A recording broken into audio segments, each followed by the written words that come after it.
ਖਬਰਾਂ ਦੀ ਸ਼ੁਰੂਆਤ ਕਰੀਏ ਪੰਥਕ ਖਬਰ ਤੋਂ, ਇੱਕ ਅਹਿਮ ਪੰਥਕ ਖਬਰ ਤੋਂ, ਜਿਹਦੇ ਉੱਤੇ ਚਰਚਾ ਆਪਾਂ ਲਗਾਤਾਰ ਕਰ ਰਹੇ ਸਾਂ, ਪਰ ਕੋਈ ਵੀ ਉਸ ਨੁਕਤੇ ਉੱਤੇ ਵਿਚਾਰ ਕਰਨ ਦੇ ਲਈ ਰਾਜ਼ੀ ਨਹੀਂ ਸੀ, ਜਾਂ ਕਹਿ ਲਈ ਕਿ ਪੰਜਾਬੀ ਮੀਡੀਆ ਦੇ ਵਿੱਚ ਉਸ ਨੁਕਤੇ ਤੇ ਵਿਚਾਰ ਬਹੁਤ ਘੱਟ ਹੋ ਰਹੀ ਸੀ, ਟਾਵੇਂ ਮੀਡੀਆ ਤੋਂ ਬਿਨਾਂ। ਜਥੇਦਾਰ ਸਾਹਿਬ ਨੂੰ ਸਿੱਧਾ ਫਰਮਾਨ ਕਰਨਾ ਪਿਆ, ਕਹਿੰਦੇ ਸੁਖਬੀਰ ਦਲ ਨੂੰ ਹੁਣ ਮੰਨਣਾ ਹੀ ਪਵੇਗਾ ਅਕਾਲ ਤਖਤ ਸਾਹਿਬ ਦਾ ਹੁਕਮ, ਤੇ ਜਿਹੜੇ ਮਾਮਲਿਆਂ 'ਚ ਹੁਕਮ ਨਹੀਂ ਸੀ ਮੰਨ ਰਹੇ ਉਹਨਾਂ ਤੇ ਆਪਾਂ ਇੱਕ ਦਿਨ ਚਰਚਾ ਵੀ ਕੀਤੀ ਸੀ। ਬਿਲਕੁਲ ਪ੍ਰਵੀਨ ਜੀ, ਦਸਮ ਪਾਤਸ਼ਾਹ ਸ੍ਰੀ ਗੁਰੂ ਗੋਬਿੰਦ ਸਿੰਘ ਜੀ ਦੇ ਪ੍ਰਕਾਸ਼ ਪੁਰਬ ਦੇ ਮੌਕੇ ਤੇ ਜੀ ਸ੍ਰੀ ਅਕਾਲ ਤਖਤ ਸਾਹਿਬ ਦੇ ਜਥੇਦਾਰ ਗਿਆਨੀ ਰਘੁਵੀਰ ਸਿੰਘ ਹੋਰੀ ਮੀਡੀਆ ਦੇ ਰੂਬਰੂ ਹੋਏ ਜੀ ਤੇ ਮੀਡੀਆ ਨੂੰ ਮੁਖਾਤਬ ਹੁੰਦਿਆਂ ਉਹਨਾਂ ਨੇ ਕੁਝ ਗੱਲਾਂ ਸਪਸ਼ਟ ਕੀਤੀਆਂ, ਜਿਵੇਂ ਨਾਰਾਇਣ ਸਿੰਘ ਚੌੜਾ ਮਾਮਲੇ 'ਚ ਜਿਹੜੇ ਬੰਦੇ ਨੇ ਉਹਦੀ ਦਸਤਾਰ ਉਤਾਰੀ ਸੀ, ਹਾਂਜੀ ਉਸ ਮਾਮਲੇ ਦੇ ਉੱਤੇ ਉਹਨਾਂ ਨੇ ਕਿਹਾ ਕਿ ਉਹਨੇ ਅਚੇਚੇ ਤੌਰ ਤੇ ਲਿਖਤੀ ਮਾਫੀ ਮੰਗੀ ਹੈ, ਠੀਕ ਹੈ, ਕਿਉਂਕਿ ਉਹ ਕਹਿੰਦੇ ਕਿ ਉਹ ਅਣਜਾਣਪਣੇ 'ਚ, ਗਲਤੀ 'ਚ, ਕਿਸੇ ਤਕਰਾਰ, ਬਹਿਸ, ਧੱਕੇ ਮੁੱਕੀ 'ਚ ਪੱਗ ਨਹੀਂ ਉਤਰੀ, ਉਹ ਇਰਾਦਾ ਹੀ ਸੀਗਾ ਉਹਦਾ ਪੱਗ ਤਾਰਨ ਦਾ, ਉਹਨੇ ਜਾਣਬੁੱਝ ਕੇ ਤਾਰੀ ਹੈ।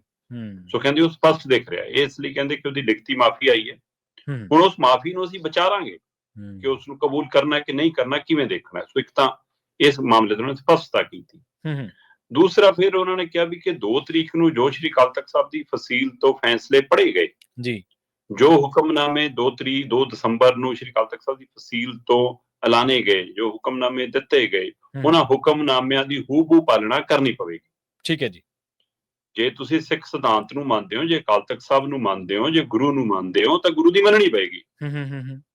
ਉਸ ਸਥਾਨ ਤੋਂ ਆਇਆ ਫੈਸਲਾ ਗੁਰੂ ਦਾ ਫਰਮਾਨ, ਹੁਕਮਨਾਮਾ ਸ਼ਬਦ ਤਾਂ ਹੀ ਵਰਤਿਆ ਜਾਂਦਾ। ਸੋ ਇਹ ਇਸ ਲਈ ਕਹਿੰਦੇ ਕਿ ਤੁਸੀਂ ਉਸ ਦਿਨ ਜੋ ਕੁਝ ਪ੍ਰਵਾਨ ਕੀਤਾ ਹੈ, ਅਸਤੀਫੇ ਹੈ, ਤਾਂ ਤੁਹਾਨੂੰ ਅਸਤੀਫੇ ਨੂੰ ਪ੍ਰਵਾਨ ਕਰਕੇ ਦੱਸਣਾ ਪਏਗਾ, ਇਹਨੂੰ ਲਟਕਾਓ ਨਾ, ਉਹਨਾਂ ਨੇ ਸਪਸ਼ਟ ਕਿਹਾ ਜੀ। ਤੇ ਇਸ ਤਰ੍ਹਾਂ ਇਹ ਸਿੱਧਾ ਸੰਕੇਤ ਸੁਖਬੀਰ ਬਾਦਲ ਦਲ ਲਈ ਜਥੇਦਾਰ ਗਿਆਨੀ ਰਘੁਵੀਰ ਸਿੰਘ ਨੇ ਦੇਤਾ ਕਿ ਵੀ ਏਦਾਂ ਨਹੀਂ ਸਰਨਾ ਕਿ ਤੁਸੀਂ ਧਾਰਮਿਕ ਸੇਵਾ ਨੂੰ ਪੂਰੀ ਕਰਕੇ ਕਹੋ ਜੀ ਲਓ ਜੀ ਅਸੀਂ ਅਰਦਾਸ ਕਰਕੇ ਵਿਹਲੇ ਹੋ ਗਏ, ਕਿ ਰਾਜਨੀਤਿਕ ਪੈਂਤੜਿਆਂ ਤੋਂ ਕਿਨਾਰਾ ਨਹੀਂ ਕੀਤਾ ਜਾ ਸਕਦਾ। ਲਗਾਤਾਰ ਸੁਖਬੀਰ ਬਾਦਲ ਦੇ ਸਾਥੀ ਮੀਡੀਆ ਦੇ ਵਿੱਚ ਆ ਕੇ, ਵੱਖ-ਵੱਖ ਚੈਨਲਾਂ ਤੇ ਆ ਕੇ, ਵੱਖ-ਵੱਖ ਡਿਬੇਟ 'ਚ ਆ ਕੇ ਇਹ ਤਰਕ ਬਤਰਕ ਦੇ ਰਹੇ ਨੇ ਕਿ ਜੀ ਸੰਵਿਧਾਨਕ ਤੌਰ ਤੇ ਬਹੁਤ ਮੁਸ਼ਕਲ ਹੈ ਸਾਡੇ ਲਈ, ਇਹ ਜੀ ਪਾਰਟੀ ਦੀ ਰਜਿਸਟ੍ਰੇਸ਼ਨ ਦਾ ਖਤਰਾ ਖੜਾ ਹੈ ਜੀ, ਇਹ ਪਾਰਟੀ ਚੋਣ ਨਿਸ਼ਾਨ ਦਾ ਖਤਰਾ ਖੜਾ ਹੈ ਜੀ, ਅਸੀਂ ਜੀ 7 ਮੈਂਬਰੀ ਕਮੇਟੀ ਵਾਲਾ ਫਰਮਾਨ ਨਹੀਂ। ਕੱਲ ਤਾਂ ਮੈਂ ਇੱਕ ਬੁਲਾਰੇ ਨੂੰ ਇਹ ਵੀ ਸੁਣ ਰਿਹਾ ਸੀ ਅਕਾਲੀ ਦਲ ਦੇ ਨੂੰ, ਉਹ ਕਹਿੰਦਾ ਜੀ